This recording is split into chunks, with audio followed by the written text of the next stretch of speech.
Lahore high court में परवेज इलाही की बाजियाबी और पुलिस अफसरान के खिलाफ तौहीन अदालत की दरख्वास्त पर समाअत। अदालत ने DIG ऑपरेशन, DIG इन्वेस्टिगेशन और SP security Lahore high court को तलब कर लिया। तीनों अफसरान को 10:30 बजे अदालत पेश होने का हुक्म किया गया है। बात करते हैं असद शाह से।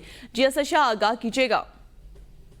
हाँ जी बिल्कुल, मैं आपको आगाह करता चलूं कि परवेज इलाही की बाजियाबी और पुलिस अफसरान के खिलाफ तौहीन अदालत के केस की समाअत हुई है। अदालत ने DIG ऑपरेशन और DIG इन्वेस्टिगेशन को 10:30 बजे तक अदालत में पेश होने की हदायत कर दी है। जस्टिस अमजद रफीक ने केस की समाअत की है।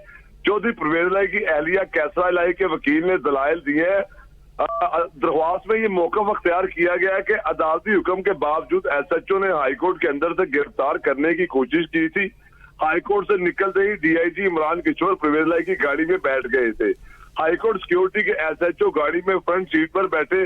परवेज इलाही के साथ उनके वकील लतीफ खोसा भी मौजूद थे। FC कॉलेज के करीब सादा कपड़ों में 200 के करीब पुलिस एहलकारों ने कानवाई को रोका। सादा कपड़ों में मुलव्वस 25 से 30 अफराद ने चौधरी परवेज इलाही को टांगों से पकड़कर जो वो गिरफ्तार किया और गाड़ी में फेंक के ले गए। बहुत शुक्रिया असद शाह आगाह करने के लिए।